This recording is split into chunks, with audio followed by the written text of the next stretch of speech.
자, 오늘은 사사기서 7장 기드온의 기적 뒤에 감춰진 비밀 이런 제목으로 말씀을 증거하도록 하겠습니다. 한번 따라해 봅시다. 기드온의 기적 뒤에 감춰진 비밀. 오늘 고난 주간을 앞두고 있는데 제가 좀 고민을 하다가 다음 주 부활주일인데 오늘 그냥 이어가던 사사기서를 강해하기로 했습니다. 고난주간 시작될 텐데 우리가 예수님의 십자가에 대해서 여러분들이 묵상하면서 우리가 부활절을 맞는 저와 여러분들 되기를 바랍니다. 우리 지난주 설교를 여러분들이 기억하십니까? 여호와의 영이 기드온에게 임하시니 이런 제목으로 설교를 했어요. 그래서 기드온이 사역을 하게 된 것, 그것은 하나님의 영을 기름 부음 받고 시작했다고 했습니다. 자, 그리고 양털과 보리떡 이적이 있었죠. 그걸로 어떤 믿음의 확신을 얻게 됐었고, 그리고 하나님이 300명만 남겨두고 다 돌려보는 그런 이야기를 우리가 생각해 봤어요. 오늘은 기드온의 300용사가 어떻게 이 미디안의 13만 5천 명을 물리쳤는지 그 사건에 대해서 우리가 함께 생각해 보도록 합니다. 15절 한번 보겠습니다. 15절 기드온이 그 꿈과 같이 한번 읽어보겠습니다. 시작. 기드온이 그 꿈과 해몽하는 말을 듣고 경배하며 이스라엘 진영으로 돌아와 이르되 일어나라 여호와께서 미디안과 그 모든 진영을 너의 손에 넘겨주셨느니라 하고.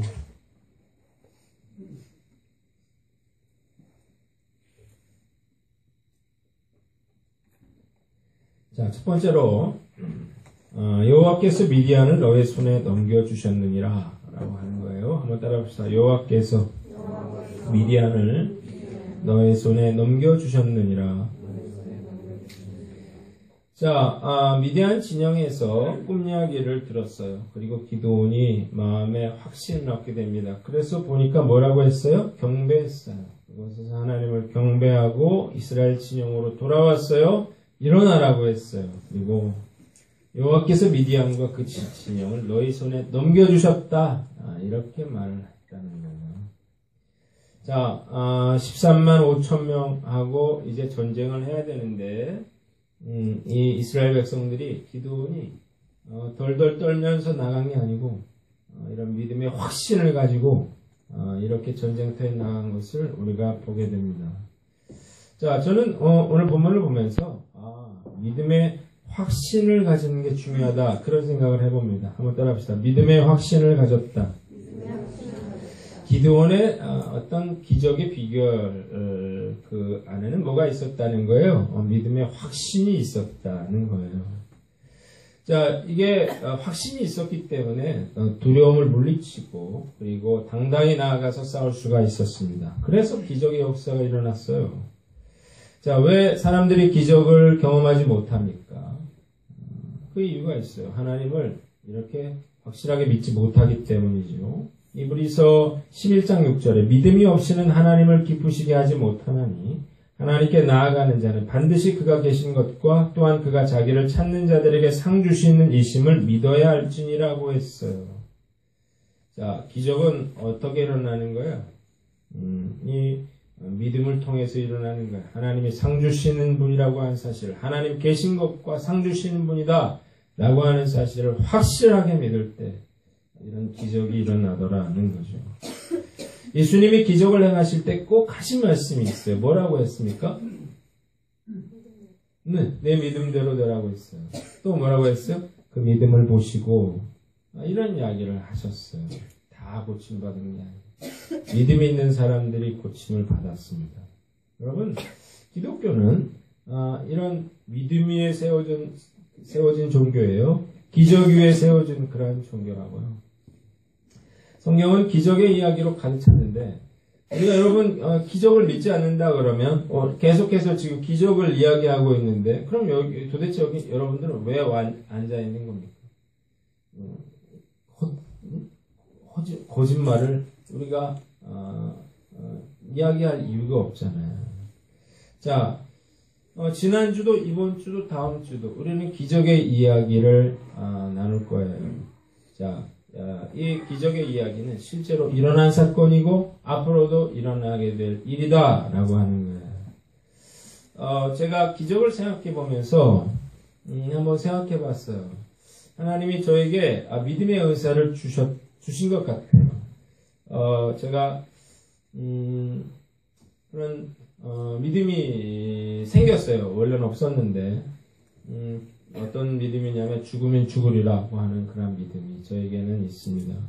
그건 제가 우연히 생긴 건 아니고 내가 믿음으로 결단했을 때 하나님이 응답하시는 그런 간증들이 있기 때문에 그런 거예요. 제가 여러분 잘 아시지만 몇 가지 그런 간증거리가 있잖아요. 첫째로 제가 대학 입학 과정에서 경험한 기적인데요. 제가 고등학교 2학년 1학기까지 그럼 끝난 거 아니겠어요? 2학기째 들어가가지고 정신을 차려서 제가 하나님한테 울고 떼쓰면서 하나님 저에게 은혜를 주시고 제가 다시 시작할 수 있도록 해달라고 그렇게 기도를 했거든요. 자, 제가 그래서 하나님이 저에게 이과에서 문과로 전과를 해라. 그런 말을 줘가지고 제가 이제 전과를 하려고 했더니 사람들이 뭐라고 했냐면 쓸데없는 일이라고 했어요. 너는 바꿔도 안 된다고 했어요. 자, 그러나 결국 저는 제가 원하는 대학과에 합격을 하게 됩니다. 제가 이 이야기를 가지고 중앙일보 대학 입학 학력 수기 나는 대학에 이렇게 합격했다. 여기에 제가 응모를 하고 당선이 됐어요. 두 번째는 교회 개척에서 경험한 기적이죠. 교회 개척하려고 그럴 때 사람도 없고 돈도 없고 그때 카드빚만 500만 원 있었던 것 같아요. 개척을 한다니까 다들 걱정을 하더라고요. 그러면서 괜히 자기들이 걱정을 하면서 나를 피하려고 그러는 거예요. 내가 돈 달라 그럴까봐 그러는 건지. 그러면서 사람들이 하지 말라고 했어요. 개척하면 안 된다고 했어요. 제가 저를 아끼는 그런 목사님들이, 선배 목사님들이 절대 하지 말라고 했어요. 뭐라고 해요? 개척 필패다. 그런 얘기를 했어요. 개척하면 반드시 망한다고 했어요. 이해가 가죠. 요즘 치킨집이 5년 내 10곳 중에서 8곳이 문을 닫는다 그러는데 교회는 100개를 개척하면 한두 개가 살아남는다 그래요. 그러니까 이런 얘기 하는 것도 무리가 아니죠. 자, 그러나 나름 저는 개척을 했고요. 또 교회는 작지만 왕성한 그런 사역들을 해왔습니다. 사람들은 저를 위한다면서 이렇게 저의 사역을 막았었던 것 같아요. 실패할 거라고 생각했기 때문인데요. 저는 그렇게 생각했어요. 그래 내 힘으로 안 되지. 그러나 하나님이 살아계신데 하나님이 허락해 주시면 왜 안 될까? 저는 늘 그런 생각을 했어요. 자, 여러분, 우리는 환경 때문에 안 된다고 말을 하거든요. 내가 부모를 잘못 만나서 안 되고 남편을 잘못 만나서 안 되고 안 된다는 거예요. 자, 이건 거짓말입니다. 자, 운명을 만드는 것은 환경이 아니에요. 자, 이것은 운명은요. 그 환경이나 사건이 나에게 무엇을 의미하는지에 대한 자기의 믿음이라고 하는 거예요. 믿음에 따라서 얼마든지 인생은 달라질 수 있게 됩니다. 믿음에 그런 힘이 있는 거예요. 앤서니 라빈스의 책 내 안에 잠든 거인을 깨워라 라는 책에 그런 얘기 나와요. 한 아버지가 아주 비열하고 잔인하고 알코올 마약 중독자인데요. 자, 여러 번 자살 기도를 하다가 술 먹고 행패 부리다가 사람을 죽였어요. 그래서 이제 감옥에 있는데, 자, 이 아버지에게는 11개월 간격으로 낳은 두 아들이 있었어요. 자, 그런데 이 두 아들이 전혀 다른 인생을 살았다는 거예요. 하나에는 자라서 자기 아버지하고 똑같이 됐으면 술 먹고 방탕하고 폭력을 행사하고 그러다 사람을 죽여가지고 감옥에 가 있어요. 다른 아들은 완전히 달랐어요. 한 대기업의 본부장이 됐어요. 그래서 3명의 아이와 사랑하는 아내와 행복한 가정을 꾸미고 살았습니다. 자, 너무 달라서 물어봤어요. 인터뷰를 했어요. 어떻게 이렇게 이런 인생을 살 수가 있었습니까? 물었더니 너무 놀라운 것은 그 두 아들의 대답이 똑같았다는 거예요. 이런 아버지 밑에서 자란 내가 그러면 내가 어떻게 살 수 있었겠습니까? 라고 말했다는 거죠. 포기한 사람은 뭐예요? 내가 아버지 때문에 내가 이렇게 사는 게 당연하다는 거고 다르게 산 아들은 뭐라는 거예요? 나는 절대 우리 아버지 같이 살지 않겠다고 다짐했다는 거죠. 그래서 그가 자신의 환경을 바꾸었다는 겁니다. 얼마나 믿음이 중요한지를 보여주는 예예요. 자, 기드온은 소심한 사람이라고 했습니다. 그러나 그가 전쟁터에 나갈 때는 덜덜 떨면서 억지로 전쟁터에 나간 게 아니에요. 확신을 가졌어요. 하나님의 여호와께서 너희들에게 미디안 군대를 붙여줬다라고 그렇게 이야기를 했습니다. 자, 이 이유는 어떤 확신이 있었기 때문이죠. 확신, 승리에 대한 확신, 그런 믿음이 있었다는 거예요. 그래서 결국 자기 자신과 이스라엘 백성들에게 승리를 가져다 줬어요. 그리고요, 자신과 백성들의 민족의 운명을 바꾸는 그러한 위대한 일에 쓰임받게 되는 거예요. 여러분, 믿음의 확신이 정말로 중요합니다. 이런 믿음의 확신이 있다면 정말 위대한 하나님의 일에 쓰임받을 수 있다고 저는 믿습니다. 제가 교회를 개척하는 것은 그런 꿈이 있었기 때문에 그런 거고요. 잃어버린 영혼들을 하나님의 인재로 세운다. 이게 우리 교회 사명선언문입니다. 제가 교회를 하인교회로 한다. 그때 사람들이 목사님들이 다 말렸어요. 교회 이름이 이상하다는 거예요. 그리고 어떤 사람들은 이단 아니냐 하인교회. 이단 아닙니다. 제가 왜 그러면서도 교회 이름을 하인교회를 했느냐. 잃어버린 영혼들을 하나님의 인재로 세운다. 그 비전이 이름에 담겨있기 때문에 제가 이 이름을 고집한 거거든요. 처음에 사람들은요, 제가 이렇게 이야기를 했더니 불가능하다고 했어요. 네가 몰라서 그렇다는 거죠. 큰 교회만 있어서 안 믿는 사람들 전도해서 예수 믿게 하는 것 얼마나 힘든지 아느냐는 거예요. 실제로 해보니까 정말 힘들더라고요. 이게 제가 그 교회를 개척하고 진짜 열심히 전도를 했습니다. 그래가지고 우리 교회가 한 해에 보통 한 50명쯤 어른만 아이들 합하면 100명 이상 하겠지만 어른만 50명쯤 많으면 거의 어떤 애는 100명 가까이 했는데 100명을 전도했으니까 그 애는 막 부흥해야 되는 거잖아요. 그런데 거의 똑같았다고요. 왜 그런가 그랬더니 100명을 안 믿는 사람을 데리고 왔는데 그 중에 남은 사람이 10명이 채 안 되고 그리고 이사가고 이러니까 똑같더라는 거예요. 다음에는 안 그러겠지 했더니 또 똑같고 그래서 제가 한때 이렇게 절망한 적이 있었습니다. 정말 안 되는구나. 이래서 교회가 5년 아니라 10년 돼서 똑같은 자리에 있는 거구나. 제가 개척하기 전에 광석교회에 가서 예배드렸는데 그 교회 막 쳤을 적에 한 주에 100명씩 자진해서 몰려왔다고요. 100명이면 한 달이면 400명이고 1년이면 4,800명이고 그렇게 교회가 성장하는 수평이동을 통해서 성장하는 것이다 라고 하는 사실을 제가 여기서 개척하면서 알았어요. 자, 그러나 저는 포기하지 않았습니다. 그렇게 해서 세워진 사람들을 데리고 전도하고 그리고 그 사람들을 데리고 제자훈련을 시작을 했어요. 제자훈련 시작한 첫 해 우여곡절 끝에 두 분이 제자훈련을 수료했어요. 이은희, 김인희 수사님의 일기생이에요. 둘째 해에 3명, 이정란, 전은덕, 이승희. 그리고 남자 하나, 맞죠? 공기섭 집사님 맞습니까? 그때 이제 수료를 했고 셋째에 이영임, 김연희, 장복희. 이 세 분이 제자훈련했고 남자가 유용석, 문준식, 오연철 이렇게 세 분이 제자훈련 받았습니다. 넷째 해에는 여자 넷, 조미라, 윤혜남, 이선미, 정경아. 다섯째 해에는 여자 5, 안수정, 신근영, 지미영, 허진숙, 조은미. 여섯째 해인 올해 여자 3과 남자 6이 이제 수료를 목전에 두고 있습니다. 불가능해 보였는데 막상 해보니까 이렇게 사람들 차곡차곡 이렇게 제가 그 가운데 뭘 봤냐면, 복음이라는 거 있잖아요. 복음. 제가 책에 대해서 책을 많이 읽은 목사인데, 책으로는 안 바뀌더라고요. 그러나, 예수님의 그 십자가의 은혜와 사랑, 여기에 사람들이 감격하면서 사람들이 바뀌는 걸 내가 봤단 말이죠. 불가능한 게 아니었다라고 하는 사실을 제가 알았습니다.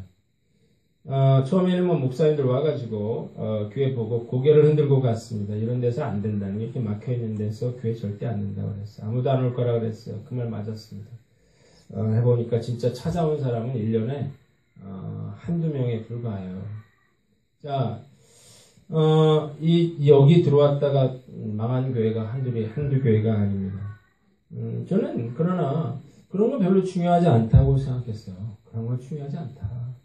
좋은 자리, 가게도 아니고, 수포도 아니고, 좋은 자리에 그 교회가 다만 되면 돈 없는 사람은 그러면 아무 소망도 없지 않느냐. 나는 그렇게 생각했거든요. 그래서 복음의 능력이 있으면 어디에 있어도 교회가 된다. 나는 그렇게 믿었습니다. 자, 그래서 끝까지 포기하지 않았더니 이제는 어느 정도 이 기틀이 잡히는 것 같아요.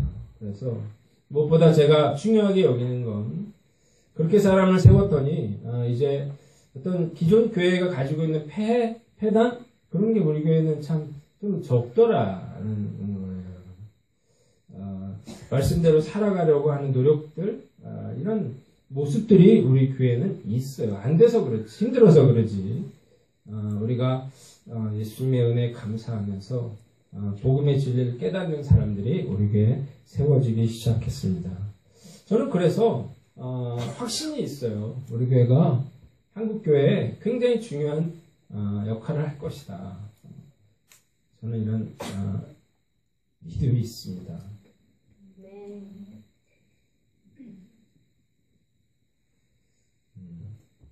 제가 찬양인도를 은평교회에서 대형교회죠, 큰 교회죠. 거기서 10년 이상을 했어요. 제가 예배인도의 잔뼈가 굵은 사람인데, 제가 느낀 건 뭐냐면 사람이 많이 모인다고 그래서 하나님의 임재하심이 있는 건 아니었어요.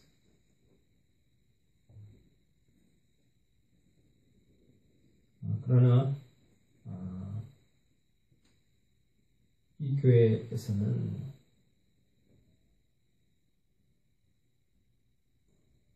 사람은 적었지만 하나님의 임재하심이 분명히 있었습니다.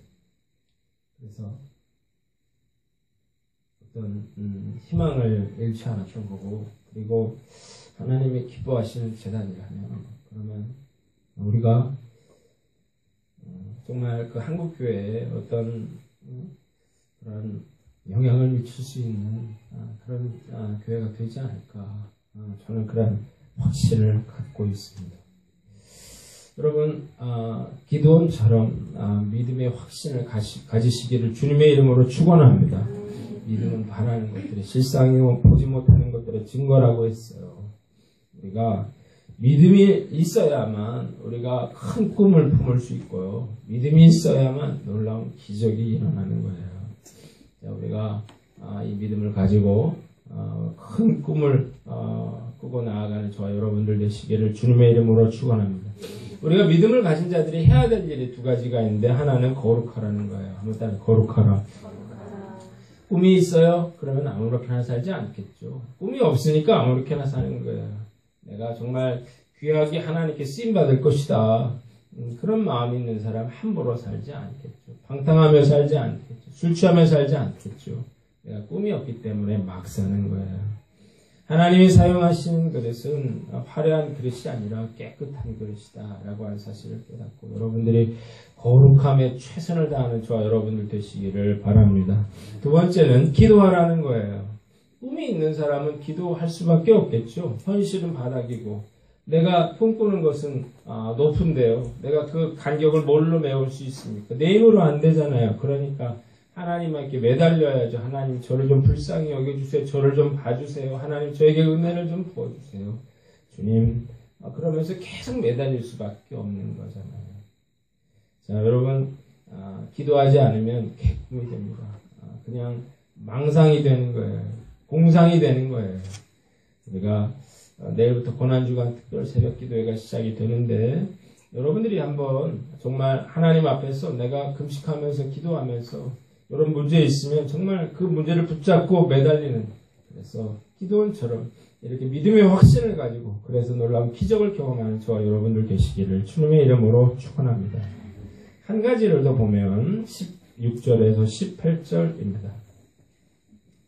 우리 다 같이 한 목소리로 읽어보겠습니다. 300명을 시작. 300명을 세세로 나누어 각 손에 나팔과 기념하는 일을 드리고 항아리 안에는 횃불을 감추게 하고 그들에게 이르되 너희는 나만 보고 내가 하는 대로 하되 내가 그 진영 근처에 이르러서 내가 하는 대로 너희도 그리하여 나와 나를 따르는 자가 다 나팔을 불거든 너희도 모든 진영 주위에서 나팔을 불며 이르기를 여호와를 위하라 기도를 위하라 하나니라.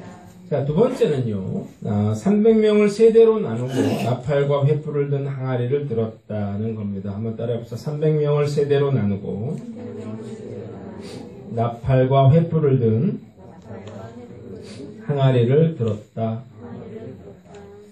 자, 여러분, 지금 먼저 우리가 생각해 봐야 될 건 뭐냐면, 자, 지금 기드온이 항아리를 들고 나갔거든요. 자, 지금 이걸 기드온이 하나님이 주시는 지혜로 한 겁니까? 아니면 하나님이 지시한 대로 한 겁니까? 어디 써 있어요? 하나님 지시했다고. 안 써 있네, 그죠? 아무데도 안 써 있어요. 저는 둘 다 맞을 거라고 생각합니다. 둘 다 맞아요. 그래서 두 가지 관점으로 본문을 봐야 되겠다는 생각을 했습니다. 첫째는 전략이 있었다는 거예요. 한번 따라합시다. 전략이 있었다. 기드온이 무턱대고 300명 데리고 나를 따르라 그래가지고 13만 5천 명 앞에 나갔으면 다 죽었을지도 몰라요. 그렇게 하지 않았죠. 자, 기드온은 어떤 전략이 있었습니다. 첫째로 항아리와 횃불과 나팔을 들었다는 거예요. 16절을 보니까 자, 손에 나팔과 항아리를 들리고 횃불을 감추게 했다는 건데요. 자, 여러분, 왜 이렇게 했을까요? 이 기드온의 군대는 군대가 아니거든요. 이 사람들 농사꾼이에요. 이 사람들은 칼을 쓸 줄 모르는 사람들이에요. 이 사람들한테 칼 주면 미디안의 군사들한테 되겠나요? 자, 칼, 창 이런 걸로는 미디안을 물리칠 수가 없었어요. 그러나 나팔을 불고 항아리를 깨뜨리는 것, 이런 건 누구나 할 수 있는 일이죠. 자, 나팔로는 사람을 죽일 수 없지만 그러나 이 미디안 군대를 놀라게 하는 데는 효과적인 방법이었습니다. 둘째로 세 대로 나누어서 밤에 공격했다는 거예요. 자, 300명은 적은 수죠. 그러나 세 대로 나누고 그리고 밤에 기습을 하면 그러면 어떻게 해요?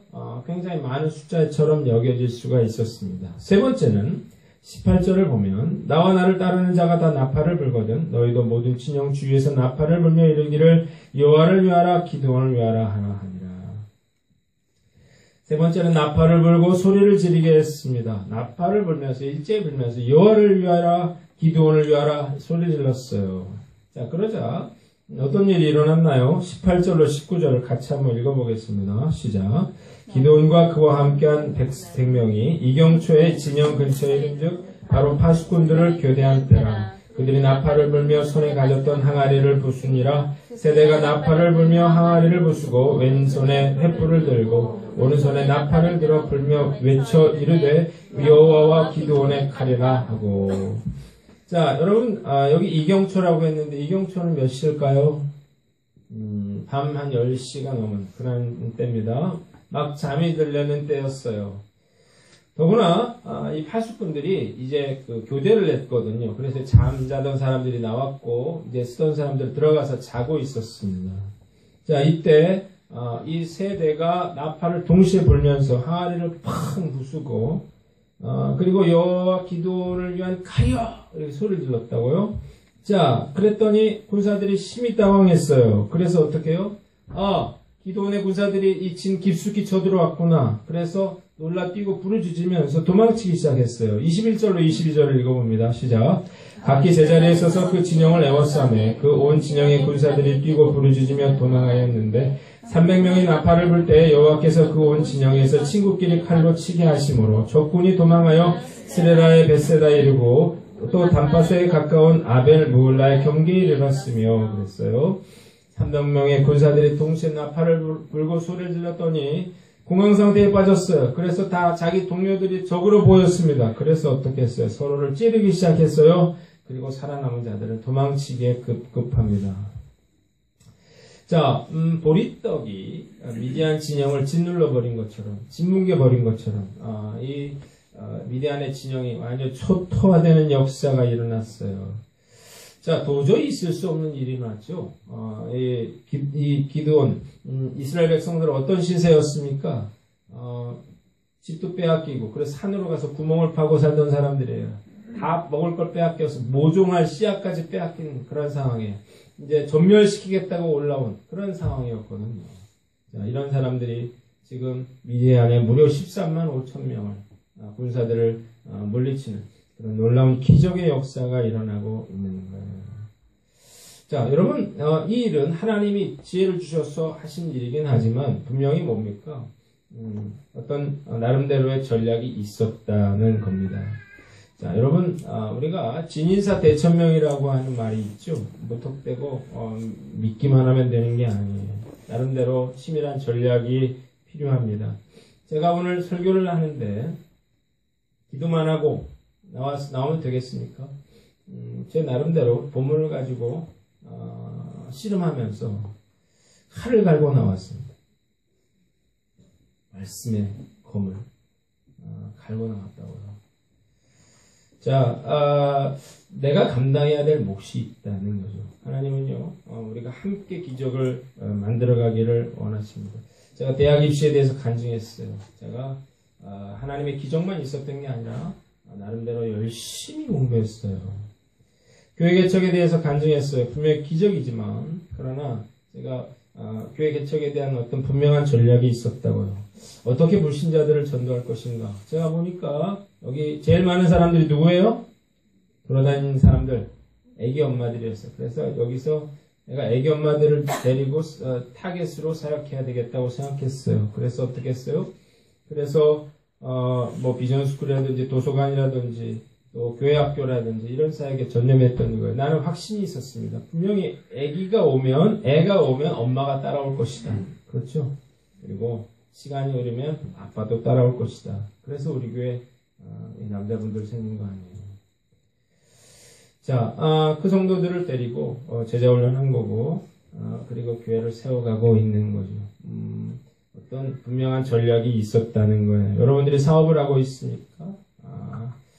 여러분 직장 생활하고 있습니까? 여러분들이 뭔가 기적을 경험하기를 원한다 그러면 뭔가 여러분들이 최선을 다하는 계획 전략을 짜고 노력하는 그런 과정들이 필요하다는 거예요. 3,000명이 먹는 기적은요, 오병이어를 통해서 이루어졌어요. 최선의 전략을 가지고 믿음으로 나아갈 때 놀라운 기적의 역사가 일어나는 거예요. 한번 따라합시다. 진인사하고 대천명하라. 우리가 최선을 다할 때 기적의 역사가 저와 여러분들의 가정에 임하시기를 주님의 이름으로 축원합니다. 두 번째 관점은요, 순종이 있었다는 겁니다. 한번 따라합시다. 순종이 있었다.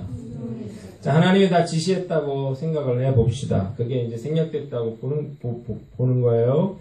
자, 그러나 참 이게 이해가 안 가는 거거든요. 13만 5천 명의 대군 앞에서 300명이 밤에 나팔을 불어요. 또 횃불을 확 밝혀요.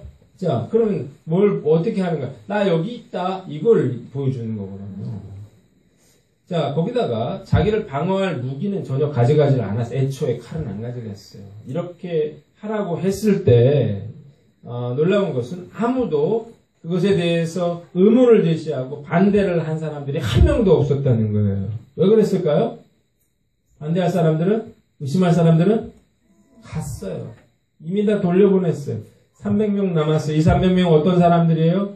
뭐든지 시키면 할 사람들이었어요. 그래서 놀라운 기적이 일어나는 거죠. 여러분, 기적을 경험하기를 원합니까? 그렇다면 반드시 순종하는 법을 배워야 되는 거예요. 이해 안 가더라도 결정적인 순간에 이렇게 하나님이 횃불만 들고 나가라 그럴 때 나갈 수 있어야만 기적이 일어나는 거지. 이 마지막 순간에 나는 못 갑니다. 그러면 기적의 역사가 일어나지 않는 거예요. 이스라엘 백성들이 어떻게 했어요? 가나안에 들어가기 전에 정탐을 했죠. 그래서 안 되는 거였어. 무조건 들어갔어야 되는데 정탐을 하고 그리고 마음에 두려움이 생겼어요. 그래서 어떻게 해요? 우리는 못 간다. 우리는 메뚜기 같다. 그래서 망한 거예요. 자, 우리가 순종하는 법을 배워야 되는데 제가 생각해보니까 저는 믿음의 은사가 있었다고 생각되지만 그러나 저도 역시 순종하는 게 어려웠다는 생각이 듭니다. 이게 사실 순종이라고 하는 것이 이해 안 되는 거를 순종해야 되거든요. 거기까지 가야 되거든요. 하기 싫은 걸 할 수 있는 그런 단계까지 가야 되거든요. 근데 사실 이게 쉽지 않더라고요. 내 계획, 내 생각 이게 더 좋을 것 같은데 라는 마음들 이런 것들이 결국 방해물이 되는 것 같아요. 자, 순종이 뭔가요? 우리가 순종을 잘 이게 뜬구름 잡는 게 아니에요. 순종은 둘째로 삶의 왕좌에서 내려오는 것입니다. 한번 따라해보세요. 삶의 왕좌에서 내려오라. 삶의 왕좌에서 내려오라. 소유권을 이전하는 거예요. 내 마음대로 살지 않고 이제 내 주인은 예수님이고 나는 그 예수님의 청지기로 살겠습니다. 라고 하는 거죠. 문제는 내가 삶의 왕좌에서 내려오지 않고도 얼마든지 신앙생활 할 수 있습니다. 얼마든지 봉사할 수도 있어요. 봉사하고 헌금하고. 자, 순종하지 않는 목사 얼마나 많은 줄 알아요? 장로가 얼마나 많은 줄 알아요? 이게 안 되는 거죠. 자기 왕좌에 앉아서. 그래서 어떻게 해요? 목회를 하고 있는 거예요. 자기가 순종하지 않는다는 사실도 모르는 거예요. 그래서 자기 아들 교회 대를 이어주는 거 아니에요? 그게 어떻게 뭐라고 생각하는 거예요? 그게 옳다고 생각하는 거죠. 하기 싫은 이야기는, 듣기 싫은 이야기는 안 듣는 거예요.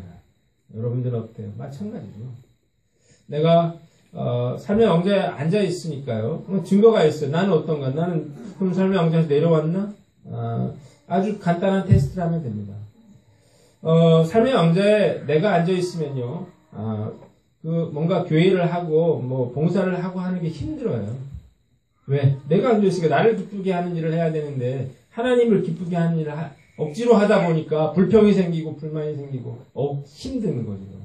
하나님을 기쁘시게 하는 사람은 내가 주님을 위해서 할 게 뭐 없나? 이런 생각을 갖게 되는 거죠. 전혀 다른 이야기예요. 간혹 하나님이 직접 나타나셔서 나에게 직접 말씀하시면 내가 순종하겠습니다. 이런 마음이 있는데 그런 사람 그게 불순종이죠. 내가 하나님에게 뭐라고 얘기하는 거예요? 직접 나타나라고 얘기하는 거잖아요. 나타나라 하나님. 그러면 내가 그렇게 하겠다. 그것 자체가 그 사람이 삶의 왕좌에 앉아 있다는 사실을 보여주는 거예요. 예수 믿는다고 하는 것은 주님께 모든 걸 내어 맡기고 내가 하고 싶은 걸 하는 게 아니라 주님이 시키는 일을 하는 거예요. 둘째로 순종한다고 하는 것은 자기를 부인하는 것입니다. 한번 따라서 자기를 부인하라. 그렇죠. 내 생각, 내 계획을 내려놔야 되는데 그러려면 어떻게 돼요? 나를 부인해야겠죠. 자, 자기를 부인해야만 순종할 수가 있습니다. 내 생각 꺾어야 된다고요. 내가 하고 싶은 거 꺾어야 된다고요. 내가 하기 싫은 것도 할 수 있어야 된다고요. 자, 여러분, 자기를 부인하는 사람이 안 되는 사람, 자기를 사랑하는 사람, 결국 뭐가 안 되냐면 사랑과 용서가 안 됩니다. 내가 있거든요. 그러니까 누군가를 사랑하려면 나를 꺾어야 되잖아요. 내가 희생해야 되잖아요. 그러니까 안 되는 거예요. 자, 사랑이 쉽습니까? 사랑? 내가 좋아하는 사람 같이 있는 건 사랑이 아니죠. 내가 싫어하는 사람, 내가 원치 않는 사람, 그들을 돕고 그들과 함께 있어주는 거, 그게 사랑이거든요. 원수를 용서하는 거, 그게 사랑이거든요. 자기를 부인하지 않고는 절대 할 수 없는 거예요. 문제는 이 사랑이 정말로 중요하다는 거예요. 자, 요한복음 17장에 뭐가 나와요? 포도나무의 비유가 나오죠. 열매 맺지 못하는 가지는 다 잘라서 불사름을 당한다고 했어요. 그 열매가 있어야 되는 거예요. 그 열매가 뭐예요? 사랑이죠. 사랑의 열매가 반드시 있어야만 구원받는데 내가 나 자신을 부인하지 않고는 절대로 사랑과 용서를 실천할 수 없는 거예요. 마지막으로 우리가 순종을 유지하라는 겁니다. 한번 따라서 순종을 유지하라. 자, 한번 우리가 말씀을 받으면 그 삶에서 왕좌에서 내려오게 됩니다. 안 내려오진 않아요. 내려오는데 문제는 잠깐 내려온다는 거예요. 잠깐 내려왔다가 다시 올라가요. 예전에 은혜 많이 받았는데. 그래가지고요, 내가, 그리고 나서 다시 자기가 원위치 됐다는 걸 몰라요. 그러니까 내가 순종할 수가 없게 되는 거예요. 그래서 어떻게 해요? 기적의 역사가 일어나지 않는 거예요. 어제 먹은 밥은 어제 먹은 밥에 불과해요. 오늘은 오늘 밥을 먹어야만 됩니다. 은혜도 마찬가지예요. 어제 받은 은혜는 어제 받은 은혜일 뿐이고, 오늘은 오늘 내가 그 은혜를 받아 먹어야만 된다는 거예요. 여러분, 결국 삶의 왕좌에서 내려오고 자기를 부인하고 순종을 유지하려면 성령 충만해야 되거든요. 그래서 제가 왜 말씀, 기도, 예배를 그토록 중요하다고 얘기하냐. 자, 성령은 불이거든요. 불이 타오르려면 뭐가 있어야 돼요? 나무가 있어야 돼요. 나무는 말씀입니다. 자, 그리고 그 불을 피우려면 뭐가 있어요? 부채질을 해야죠. 성령은, 기도는 바람이라고 봅니다. 자, 문제는 이게 꺼진 사람들이 너무 많다는 거예요. 이게 제가 남아있으면 어떻게 바람을 불고 이렇게 하면 다시 활활 타오를 수가 있는데, 이게 완전히 꺼져버리면 그러면 다시 처음부터 불을 펴야 되기 때문에 다시 그 성령 충만하기가 대단히 어려운 상황에 처하게 된다고요. 자, 여러분, 말씀 읽는 게 귀찮고 힘들고 기도하기가 싫고 그렇다 그러면 내가 지금 불이 거의 꺼졌구나 라고 하는 사실을 알아야 된다고요. 꺼지면 성령 충만을 할 수가 없죠. 순종할 수가 없죠. 그러면 기적의 역사도 일어나지 않는 거예요. 그래서 제가 기적의 역사를 이루기 위해서는 반드시 성령 충만해야 된다고 그렇게 제가 여러분들에게 목소리를 높여서 말씀드리는 거예요. 자, 오늘 전 말씀 마치겠습니다. 우리가 기도원의 놀라운 그런 기적의 역사가 일어나는 것을 우리가 봤는데요. 뭐가 있었습니까? 믿음이 있었다고, 그죠? 하나님이 기적을 일으키실 것이라고 하는 그런 믿음이 있었고, 또 뭐가 있었어요? 또 하나님께 순종하겠다고 하는 그런 마음이 있었다는 거예요. 성령 충만을 구하십시오. 그래서 성령 충만함으로 우리가 믿음과 순종을 통해서 이런 기적의 능력을 경험하는 저와 여러분들 되시기를 주님의 이름으로 축원합니다.